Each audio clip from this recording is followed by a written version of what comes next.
Looks like the Ralan Group spent everyone's deposits. Let's have a look. Good evening, everyone. Welcome to this episode of Heise Says. I've got my nightly stein of coffee, and I thought we'd read this article from news.com about the Ralan Group collapse that I spoke about previously. This is to do with people who paid deposits for off-plan or buying apartments off the plan. And someone asked in a previous comment what that actually means. It means buying an apartment or securing an apartment before it's even built, or apparently securing, because they can get out of it sometimes. So it's playing the futures game with buildings, really. So let's have a look at this article. Buyers in a Sydney apartment block being built by the failed Ralan Group have been told deposits for their off-the-plan purchases are likely to have already been spent. Now, when you're an architect and you're administering a project, say, you've got Mr. Developer here, you've got the builder here, and you're in the middle. Mr. Builder sends you a claim. Claim, it has all these different requests on it, going, we've built this, we've built this, we've built this, and we've built this. Now, it's your job to go through it and confirm. Tick, no, tick, tick, tick. Because what could happen is Mr. Builder could be working on your Ralan Group property here, and then another one here.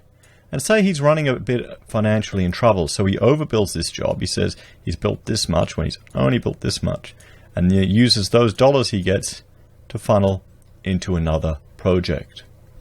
That's the issue. So you have to be quite vigilant. So you'd hope that the money you paid on your deposit would be sitting in trust for your building, for your project. Maybe not. I'm not surprised that it's already spent, but this is something that you have to be quite vigilant of when you administer these contracts. So buyers in a Sydney apartment block being built by the failed Ralan Group have been told that deposits for off-the-plan purchases are likely to have been spent. The administrator of the collapsed apartment developer is ascertaining the whereabouts of hundreds of deposits from the Arncliffe block, and I'm sure this is similar for all of their other projects. The semi-completed development, Orchid, was expected to be the showpiece of the private property developer company, which fell into voluntary administration earlier this week, estimated to owe creditors $500 million. The development is currently on time with a good proportion of pre-sales, the administrator, Grant Thornton, advised yesterday. Now, just a thought. Is Grant Thornton a publicly listed company on the stock exchange? Would now be the time to invest in some of these accountants that specialize in administration of large companies? Just an idea I'm putting out there, not financial advice. Do your own research, but I think there may be a demand for their services. But the administrators also noted their initial estimate is that there is a significant deficiency owing to purchasers who elected to release their deposits. Grant Thornton are investigating whether the side agreements had effectively granted use of the funds to Ralan as an unsecured loan.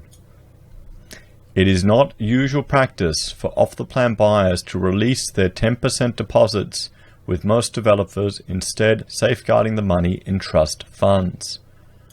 Okay, why would they have done that? Did they know what they were doing? It is uncertain how much, if any, of your deposit you will receive back if you had agreed to release it as an unsecured loan, the administrators told anxious Arncliffe buyers. We are currently in discussion with the relevant stakeholders about next steps regarding the development. We believe that the majority, if not all, of the deposits released have been used to fund the expenses of the group, including payment of interest on unsecured loans. Well, there you go. The administrators will be undertaking an investigation into the group's financial position to establish how these funds have been used and whether any recoveries can be made in the future that will be available to pay you back. So they're not even looking at finishing the building. They're not even looking at finishing it. Oh, well, that's horrendous. So is that the current state of the building? You'd think they'd on-sell it to another developer, maybe. Oh, I guess not. It is not known what sale prices were achieved, but realestate.com.au puts the average Arncliffe apartment price at $630, suggesting deposits could average $63,000. If a purchaser did not elect to release their deposit, it is our understanding these funds are being held in the group's trust account. Grant Thornton's Saeed Jahani advised the 1,200 off-the-plan buyers. 1,200. How many of them, you reckon, did it and didn't realize what they were doing? How many people didn't get legal advice or didn't get the proper legal advice for the risks that they were assuming? The Ralan Group applied in 2014 to build 7 apartment towers. The $132 million project on the Princess Highway was refused by planning authorities but later approved by the Land and Environment Court. And they're asking people to contact the Telegraph if they've lost their deposit. So that is concerning. That is concerning, but that's the risk. Because by buying off the plan, you become, in many ways, a property speculator. You're speculating on the property to secure it rather than waiting for it to be finished. So, damn. Let's have a look. There's another article here about the same thing from the Daily Telegraph. Is it the same one? I think it is. Yeah, it is. It's the same one here where he's looking at it. I mean, that's it. You can see here how far it's progressed. I'm just wondering how it's going to occur in Sydney or in the Gold Coast and Brisbane as well with regards to people being able to purchase this. This is going to be an interesting development with buying off the plan. But remember, we've been told it's fine to buy off the plan. People are encouraging us to buy off the plan. I mean, yesterday we had a look at a real estate agent that was telling us to buy off the plan. And I'll find that now and we'll have a look at it again because it just seemed insane. Here it is. I've got it here. We can have a look, and this is they're talking about Opal Towers. Joseph Fairchild of Metro Realty said it was unlikely to significantly suppress demand for new apartments as long as buyers stuck to reputable developers. So Ralan Group had a lot of successful projects.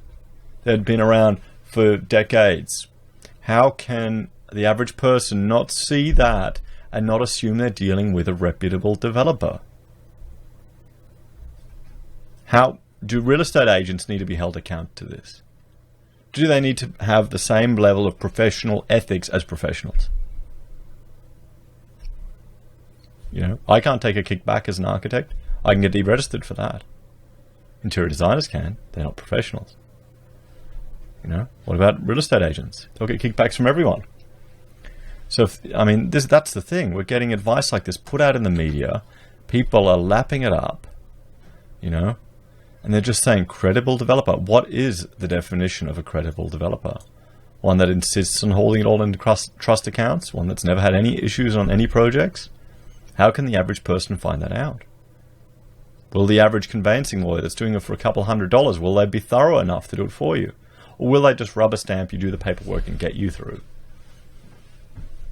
I know what I'm thinking. So guys, it's concerning. It's concerning where it's heading. It's worrying for these people that have gone through this. That they're going to lose their deposits. In some way, it's part of the risk of being a buyer. And I'm just bringing that up here. We'll have a look. It's part of the risk of being a buyer in these properties. Because it's you're an investor. A property market's going down, unemployment's going up. It's going to be interesting times. Anyway, guys, thank you very much for joining me for this episode. Please like, share, and subscribe. Let me know what you think in the comments. Would you buy off the plan with a reputable developer? Do you trust what the real estate agents are saying? Is this going to dampen people's enthusiasm? I think it will. I'll talk to you all later. Take care. Bye for now.